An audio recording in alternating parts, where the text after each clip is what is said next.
High students, আশা করি ভালো আছো। আমি গতকাল তোমাদের ক্লাস 11-এর ফার্স্ট সেমিস্টারের বাংলা ক্লাসের উপর ভাষা বিজ্ঞানের উপর একটা ক্লাস নিয়েছিলাম। আমি দেখো আজকে আবার অনেকের অনুরোধে আজকে ক্লাস 12-এর থার্ড সেমিস্টারের ভাষার সাইডে, বাংলা ক্লাসেরই ভাষার সাইডে আবার ভাষা বিজ্ঞানের উপর একটা ক্লাস করছি। তোমরা দেখো এই ভাষা বিজ্ঞানের সাইডটা কিন্তু খুবই ইম্পর্টেন্ট। এখান থেকে 10 নম্বর আসবে, প্রত্যেকটাতে 1 নম্বর করে এমসিকিউ, 1 into 10 মার্কস।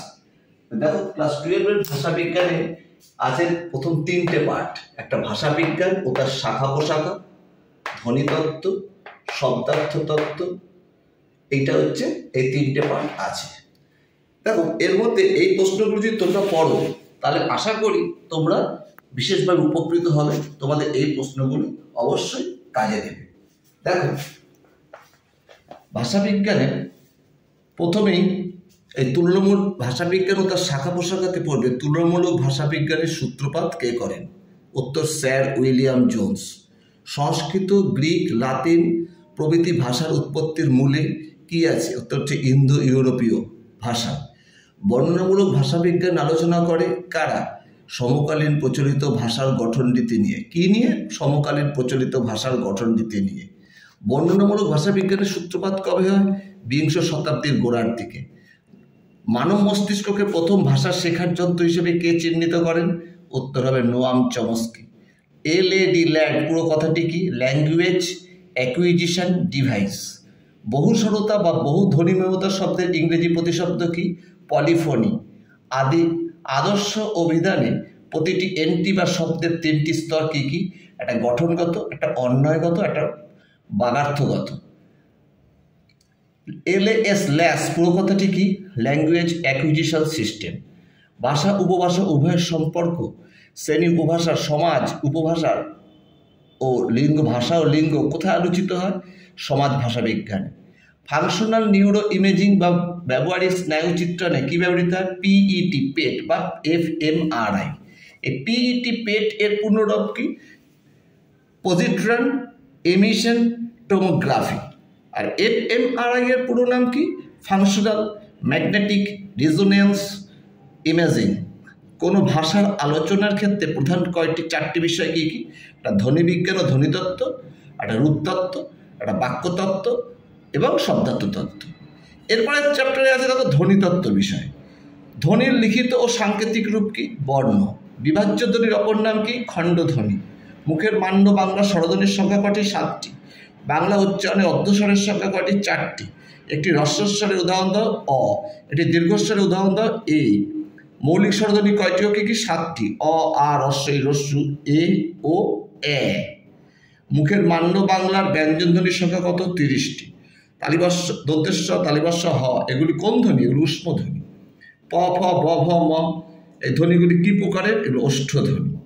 প্রাণ শব্দের অর্থ কি? শ্বাসবায়ু। ঘোষ শব্দের অর্থ কি? নাদ। উম, ম দন্ত কি প্রকারের ধ্বনি? এগুলো নাসিক্য ধ্বনি। র হসন্ত ধ্বনিটি কি ধ্বনি? কম্পিত ধ্বনি। র উচ্চারণ করতে কম্পন আসে একটা, তাই কম্পিত ধ্বনি। এরপরে দেখো একটি তাড়িত ধ্বনি হলো কি? তয় হসন্ত, ঢয় শূন্য রয় হসন্ত। তাড়িত ধ্বনির উদাহরণ ঢয় শূন্য রয় হসন্ত। ল ধ্বনির একটা উদাহরণ দাও। ল ধ্বনিটিকে কি বলে? পার্শ্বিক ধ্বনি। পার্শ্বিক ধ্বনির উদাহরণ ল ধ্বনি। অযোগবাহু বর্ণের একটি উদাহরণ দাও। এটা অনুস্বার। একটি মাত্র ধ্বনির পার্থক্য বিশিষ্ট একজোড়া শব্দকে কি বলে? ন্যূনতম শব্দজোড়। যে ব্যঞ্জন ধ্বনির সমাবেশগুলির শব্দের আদ্য অবস্থানে বা দলের আদিতে উচ্চারিত তাদের কি বলে? যুক্ত ধ্বনি। ভাষার যে ধ্বনি উপাদানগুলিকে একাধিক ধ্বনিখণ্ড জুড়ে অবস্থান করার কারণে কৃত্রিমভাবেও খণ্ড করা যায় না তাদের কি বলে? অবিভাজ্য ধ্বনি। একাধিক দলযুক্ত শব্দের কোনো একটি দলকে অপেক্ষাকৃত বেশি জোর দিয়ে উচ্চারণ করাকে কি বলে? শ্বাসাঘাত। শ্বাসাঘাত, দৈর্ঘ্য, জ্যোতি, সূত্রক এগুলি কি? এগুলি হলো অবিভাজ্য ধ্বনি। এবার দেখো 3rd নম্বর চ্যাপ্টারটা তোমরা পাবে শব্দার্থ তত্ত্ব। এই শব্দার্থ বলতে আমরা কি বুঝি? শব্দের সঙ্গে শব্দের বা শব্দগুচ্ছের সম্পর্ককে বুঝি। শব্দার্থ তত্ত্বের ইংরেজি পরিভাষা কি? সেম্যান্টিক্স।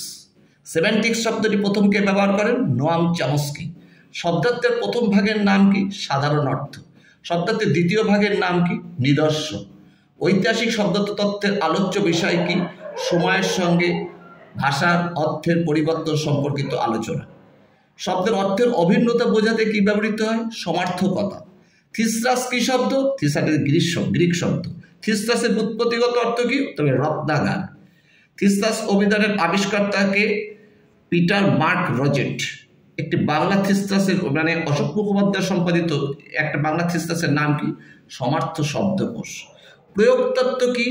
ভাষার অর্থের উপর তার সামাজিক পরিস্থিতির প্রভাব সম্পর্কিত আলোচনা। শব্দের লক্ষণাশক্তি কি নামে পরিচিত? ব্যঞ্জনা। জিলিপি কি ধরনের শব্দ? হিন্দি।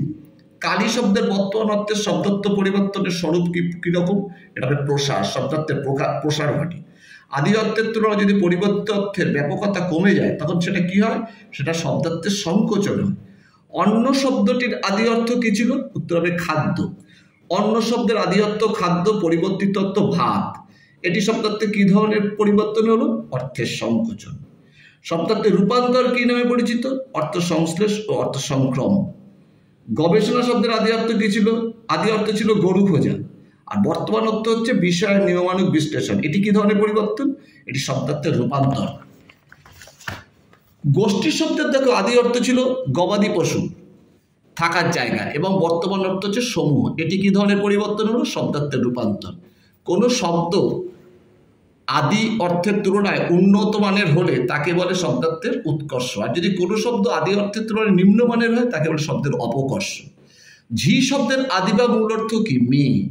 কলম শব্দের আদি ও বর্তমান অর্থ কি? স্বর, তালিবাস্য বর্ষ স্বর বা খাগ এবং লেখনী। দারুণ শব্দের আদি অর্থ কি? কাষ্ঠ নির্মিত। দেখো তোমরা এইসব প্রশ্নগুলি ভালো করে পড়বে এবং তোমরা খুঁটিনাটি পাশ্চাত্য অনুমোদিত যে বইটা আছে সেইটা ভালো করে পড়বে। আর এই প্রশ্নগুলি যদি তার সাথে পাশাপাশি দেখে যাও, তোমরা আশা করি সমস্ত প্রশ্নের উত্তর তোমরা সঠিকভাবে দিতে পারবে। এছাড়াও তোমাদের যদি কোনো বিষয়ে অসুবিধা হয় তোমরা কমেন্ট বক্সে লিখে পাঠাবে তোমাদের কোন ধরনের ভিডিও প্রয়োজন এবং কোন বিষয়টা তোমাদের বাঁচছে।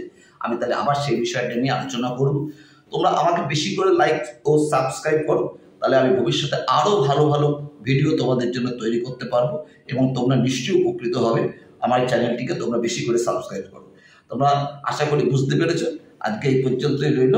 টাটা, বাই, ভালো থেকো।